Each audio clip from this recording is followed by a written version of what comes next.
My stepdaughter's beautiful life was hijacked by a manipulative leech who called himself her boyfriend, and I had to let her lose everything before he dragged me down with them too. Posted by you/Peckerton Detective. I call my stepdaughter's entitled boyfriend Wreck-It Ralph, no relation to the trademark cartoon, just a coincidental naming. He has a tendency to break, ruin, or tear up everything he touches. My stepdaughter, who is actually a sweet and endearing young woman whom I love dearly, has, like many young women with self-esteem issues, allowed herself to be led astray by Ralph. In the year they've been together, she's lost everything, but at 23, she is old enough to learn her lessons without us, her parents, coming to her rescue until she gets rid of Ralph and gets back on track. When they first got together, they lived with her dad and me for a few months. It quickly became apparent that Ralph had a chip on his shoulder when it came to me. He would carry tales to my husband, causing us to argue. Despite my husband telling Ralph many times that it was my house and everything in it was mine, Ralph would keep asking my husband, not me, if he could have this or that, and that's if he even asked. He kept getting more and more animals despite us telling him no more. Neither of them were taking care of the ones they had. They weren't buying dog or cat food or cat litter, we were. They weren't picking up the messes or training the animals, allowing them to tear up our belongings. Marijuana is legal in our state, and there is a dispensary in our town. The only work these two would do was door delivery, her job with a daily payout, just to get enough money for Ralph to make a purchase at the dispensary every day, along with eating at fast food restaurants. Ralph's chip on his shoulder when it came to me was so evident that one night, they brought my husband a soda, walking in the back door right past me, calling out loudly, "We got you a X," his favorite soft drink, to my husband in the living room, completely ignoring me. Another example, my stepdaughter asked if she could use my debit card to get the four of us drinks at a local convenience store on a hot day. My husband and I were unloading stuff from the truck and trailer in the backyard, so I said yes. However, when checking my account, I saw they had spent $20 on food for Ralph without asking. The end came when I told them they had to replace the bedroom door their dog had chewed the bottom out of and refused to allow the pit bull mix they wanted to rescue, even though it had a bite history, to enter my home. They moved to my stepdaughter's mother's home at that point. During their time there, my stepdaughter kept getting tickets in her car, which is only registered to my husband. They weren't paying their insurance, which I had set up for my stepdaughter, paying the startup costs out of my own money when they lived with us, and didn't renew the plates. Now, her license is suspended, and it cost my husband and me $600 to get the plates, again in his name only, unsuspended. Plus, they had damaged the car and it needed repairs. So he took it from them. Before her license was suspended, but after the police took the plates from her car, my husband let her use his truck, which was on my insurance policy. Ralph drove it, even though he has no license, and blew the motor. It is now sitting and can't be used. I told my husband I would put the car on my insurance for him, but only if he drove it. If he returned it to them, I would cancel the insurance, and I've stood by that. Nevertheless, Ralph called daily demanding my husband return the car to them once it was legal and fixed. After 3 weeks, my husband finally said, "Look, you dumbass, I don't know what it is that you think you're trying to accomplish here, but you're not demanding anything from me and you're not getting the car back. I may have originally bought it for her before she got with you, but it is my car in my name, and I'm keeping it in lieu of the truck you ruined. Don't call me again about the car. Got it?" We had been hearing about ongoing disputes between my husband's ex and Ralph. Things got so bad that Ralph told my husband's ex-wife to pack her crap and get the FCK out of her own home. Another time, he told her to shut the FCK up and remember who she's talking to. So we all decided it was time to let our daughter hit rock bottom since she wasn't seeing how Ralph had taken her from being a sweet, lovable, well-liked, and responsible girl in a college nursing program to this person with a criminal history and no prospects at the moment. My husband's ex-wife moved in with her boyfriend, turned the power off at the home she had been renting, and told her former landlord, whom she was actually longtime friends with, that she wouldn't allow it to affect their friendship if he evicted them for squatting, since neither was on her lease to begin with. When my stepdaughter called wanting to come back, my husband told her she could, but Ralph could not. Now they are staying at a homeless shelter in the town where Ralph's mom lives, and even she won't let them live with her. We hate to see her go through this, but this entitled prick she won't let go of has really brought her down, and she can do so much better. This guy actually told us once he couldn't work at a factory that he interviewed at because it was climate controlled and his heart condition won't allow that, then argued with me and my husband that climate controlled meant controlled by the climate, so it was hot in summer and cold in winter. We haven't seen him hold a job or do anything useful or productive since they've been together, just demand from and use the people who love the girl he's become a Klingon to. Top/relevant comments. Commenter. You are doing the right thing but must be heartbroken for her current situation. Curious to know, what happened to all the pets? Ops response. Well, the saddest pet story is the one regarding her beloved Pomeranian that she's had for about 8 years, I believe. My husband had gotten him for her before we met, and she was pretty attached to him. My husband and I were not aware that they could only have one animal there, and naturally, they had to choose his pit mix pup over any other animal. In what I can't help but feel was a calculated move on his part, Ralph convinced her to leave Bumper, who was full-blooded and AKC registered, with his sister, who we feel sold him. When my husband found out where Bumper was, he told her to bring him to us, but by then it was too late, and Ralph's sister was smugly arrogant about they abandoned him. I surrendered him to the shelter. My husband and I both called all the shelters in a surrounding 3-county radius, which encompasses a large metro area in the state next to ours, as we live near the state line, to no avail. No dog matching his description has passed through any of their shelters in the previous 90 days. We contacted law enforcement, but without proof she agreed to take care of him instead of her story of them just leaving Bumper at her place without permission and not coming back for him. It was a civil matter. The 2 cats were given away, and the pit mix pup, he wasn't being a responsible pet owner for and who had no shots, contracted parvo and died. The other pit mix he wanted to bring to my home as a rescue and had a bite history, my husband took to the shelter because I wasn't about to shoulder that liability or risk our homeowner's insurance. I'm a pet lover and have pugs, my husband has a chihuahua, and I cried for my husband's broken heart over Bumper, who I had no issue taking back in for my husband and stepdaughter. However, I do draw the line on pit mixes when one has a bite history and the other chewed through the solid wood 6-panel interior door to their bedroom, which, yes, I ultimately paid to replace after they moved out, along with the flooring. I've never been a cat person, call me a beach and I'll happily wear the title, but stinky litter boxes and cat litter all over the floor, an annoying tail across your face while sleeping, and without the loyalty or alerting protection of a dog, no, thank you. Plus, my husband is mildly allergic, so there's that. Commenter.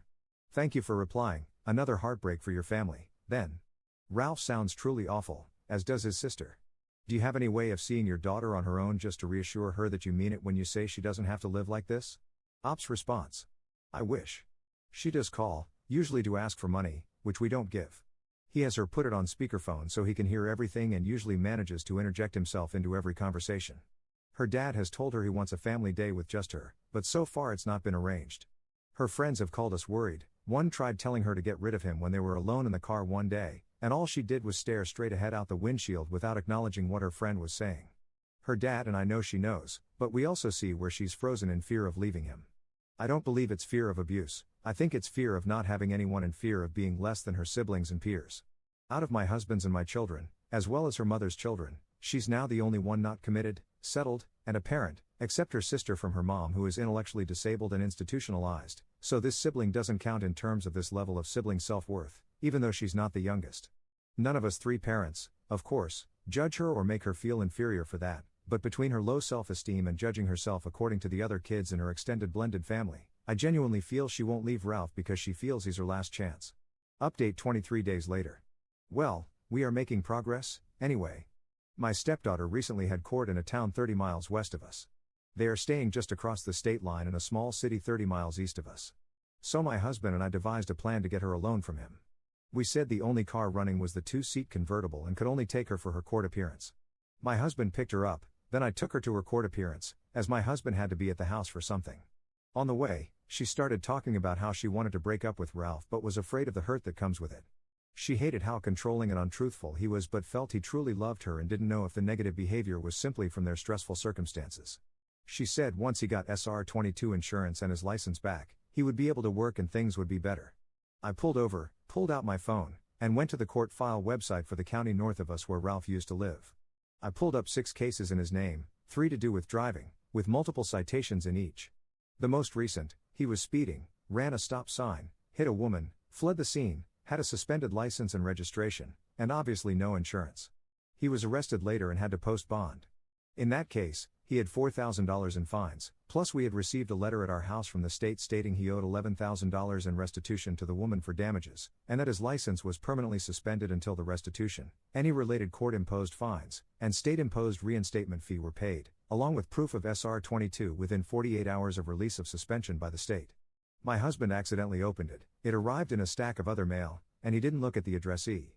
She was deflated and angry, stating they'd talked at length and he never told her any of that, only that he needed SR-22 because he got caught driving without insurance and had to have it before he could get his license back. As someone who used to have my own insurance sales license, I told her no, you can't get insurance if your license is suspended or revoked, at least not in our state. He would have to get his license valid, then get insurance for mandated SR-22 reporting. She herself ended up on probation for her driving issues related to him, with a 6-month suspension and $750 in fines, a lucky break from the judge, in all honesty. She too will have to have SR-22 once her suspension is over. Afterwards, while I stopped at the store to get stuff for supper, Ralph kept calling and demanding she come back. Despite plans to have supper with her that evening, she ultimately gave in to the relentless calls and asked her dad to take her back before I could cook. I did verify that yes, she has an IUD for those that inquired. She was very unhappy with her situation and beginning to see him for what he is, and how in the year they've been together he's brought her down. However, she's not quite at the leaving him point, but hopefully, with any luck, she'll be calling to come home soon. She knows she has a place here with us, but he doesn't. Top/relevant comments. Despite everything you told her, she still isn't at the leaving him point? Genuinely curious, what would he have to do for her to be at the leaving him point? Op's response. I don't know. The fact she is considering it is a move in the right direction, and we are being supportive without giving any money or enabling the situation in any capacity. The fact she now has a misdemeanor from driving as a result of his actions really weighed on her. I told her, without mentioning him, it wasn't the end of the world but that it was meant to be a learning point and she should reflect upon how and why she got it, as well as how to move forward from here. She was receptive. Second update 20 months later. It's been a while since I first posted about my stepdaughter and her entitled boyfriend, and I have had requests for updates. Well, here you go. First of all, I think you all probably know what developed immediately after I posted. Most of you, and myself, nailed it on the head. She was actually pregnant when I made the post and kept it quiet until she was showing, giving her dad and me about 3 months to prepare for our granddaughter. She's a beautiful little girl, with eyes and a smile that lights up the place. She's not quite a year old now. Sadly, my husband was killed unexpectedly when the baby was only 6 weeks old. My stepdaughter and I witnessed it, much to our horror. It has been a very devastating and emotional time since. This may surprise many of you, but she, the baby, and Ralph all still live with me. And guess what? He and she both have jobs now. He is actually a surprisingly good dad. He is still a bit more possessive of the 2 girls than I care for, however, he also knows he will never have the pull and manipulation over me through my stepdaughter that he tried with her mother and my husband, so he knows his limits. Neither of them has a driver's license, and I do not routinely taxi them to work or back. They are adults with a child, but I will take them or pick them up on occasion. I let them know I'm proud of them both and want to see them succeed. And by the way, Step has been differentiated for these posts only. In real life, neither my husband nor I ever use Step when referring to our children and grandchildren.